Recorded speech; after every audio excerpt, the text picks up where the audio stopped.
नमस्कार। कभी ऐसा महसूस हुआ है कि कोई एक अनदेखी दीवार, कोई ऐसी चीज है जो आपको आगे बढ़ने से रोक रही है? आज हम डर और शर्म की उन्हीं दीवारों को तोड़ने के तरीकों पर बात करने वाले हैं। तो चलिए शुरू करते हैं। सोचिए जरा, क्या कभी ऐसा हुआ है कि कोई बहुत ही बढ़िया मौका सामने था, लेकिन बस एक छोटी सी झिझक की वजह से वो हाथ से निकल गया? ये एक ऐसा एहसास है जिससे हम सब कभी ना कभी गुजरते हैं। और पता है, इसकी असली वजह कहीं बाहर नहीं है, वो हमारे अंदर ही छिपी होती है, डर और शर्म। दिल तो कहता है हाँ कर लो, पर दिमाग में सवाल उठता है, अरे लोग क्या सोचेंगे? और बस इसी एक सवाल में उलझकर वो मौका हाथ से निकल जाता है। तो सवाल ये है कि इस डर पर काबू पाया कैसे जाए? इसका ना सबसे पहला और सबसे जरूरी नियम है, सोचना बंद करो और एक्शन लो। डर से लड़ने का, उसे जीतने का एक ही तरीका है, कुछ करना। इस बात को ऐसे समझिए, क्या कोई जहाज सिर्फ इसलिए बनाया जाता है कि वो किनारे पर बंधा रहे? नहीं ना, उसकी असली पहचान, उसकी असली कीमत तो तब पता चलती है जब वो समंदर की लहरों से, तूफानों से लड़ता है। बिल्कुल इसी तरह हमारी जो काबिलियत है ना, वो भी चुनौतियों का सामना करने पर ही निखर कर सामने आती है। हम सब ना अक्सर अपने आसपास एक कंफर्ट जोन बना लेते हैं, एक ऐसा सेफ दायरा। लेकिन जानते हैं, ये सुरक्षा असल में एक धोखा है।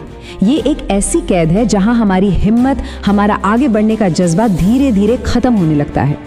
देखिए, डर का एक बहुत सीधा सा नियम है, आप जितना इससे भागोगे ये उतना ही बड़ा होता जाएगा, और जितना इसका सामना करोगे ना, ये उतना ही छोटा होता जाएगा।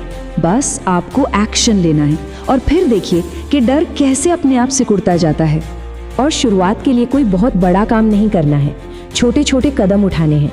जैसे उस इंसान से जाकर बात करो जिससे बात करने में झिझक होती है, या फिर अकेले कहीं घूमने निकल जाओ। और हाँ, अगर ग्रुप में बोलने से डर लगता है तो बोलो, भले ही शुरुआत में आवाज कांपे, पर वो पहला कदम उठाना बहुत जरूरी है। लेकिन सिर्फ एक्शन लेना ही काफी नहीं है, अगला और उतना ही जरूरी कदम है उस सोच को बदलना जो इस डर को पैदा करती है।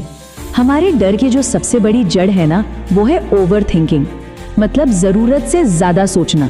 ये हमारे दिमाग में ना ऐसी ऐसी बुरी सिचुएशन की तस्वीरें बना देता है जो असल में कभी हुई ही नहीं, और हमें एक्शन लेने से पहले ही रोक देता है। यहाँ पर दो सबसे कॉमन दिमागी जाल हैं जिनसे हमें बचना है। पहला है ओवर थिंकिंग, जो हमें क्या होगा अगर जैसे सवालों में फंसा देता है, और दूसरा है दूसरों से अपनी तुलना करना, जो हमें हमेशा छोटा महसूस कराता है। और इन दोनों का नतीजा एक ही होता है, हम कोई कदम ही नहीं उठाते। हम अक्सर ना सुनने से बहुत डरते हैं, इसे हम अपनी हार, अपनी बेइज्जती मान लेते हैं। लेकिन सच तो ये है कि हर रिजेक्शन, हर ना हमें और मजबूत बनने का एक मौका देती है। ये हमें सिखाती है कि अपने डर पर जीत कैसे हासिल करनी है। तो दूसरों से अपनी तुलना करने के बजाय उनसे सीखना शुरू करना चाहिए। घबराने की जगह उनसे प्रेरणा लेनी चाहिए। हमेशा ये बात याद रखें कि अगर कोई और कुछ कर सकता है तो मतलब वो रास्ता हमारे लिए भी खुला है। और अब आते हैं हमारे आखिरी और सबसे जरूरी कदम पर। इन नई एक्शन और नई सोच से एक पक्का, एक स्थायी आत्मविश्वास कैसे बनाया जाए? एक बात हमें हमेशा याद रखनी है, कॉन्फिडेंस कोई तोहफा नहीं है जो हमें पैदाइशी मिलता है। ये किसी किताब को पढ़ने से नहीं आता, बल्कि हर दिन छोटे छोटे कदम उठाने और प्रैक्टिस करने से बनता है। और इसे बनाने के कुछ बहुत ही प्रैक्टिकल तरीके हैं, जैसे शीशे के सामने बोलने की प्रैक्टिस करना, या फिर अपना एक वीडियो रिकॉर्ड करके उसे देखना कि कहाँ सुधार की गुंजाइश है। शुरुआत एक या दो दोस्तों के सामने अपना टैलेंट दिखाकर कर सकते हैं, और फिर धीरे धीरे ऑडियंस को बढ़ा सकते हैं। इन सब की जड़ में है पॉजिटिव सोच। अगर हम कोई भी काम करने से पहले ये सोचें कि हाँ मैं ये कर सकता हूं, तो हमारी बॉडी लैंग्वेज और हमारा कॉन्फिडेंस अपने आप बदल जाता है। यही वो सोच है जो डर को हमारी ताकत, हमारे ईंधन में बदल देती है। तो इन सारी बातों के बाद अब खुद से सिर्फ एक सवाल पूछना है, किसी भी काम को करने में आखिर सबसे बुरा क्या हो सकता है?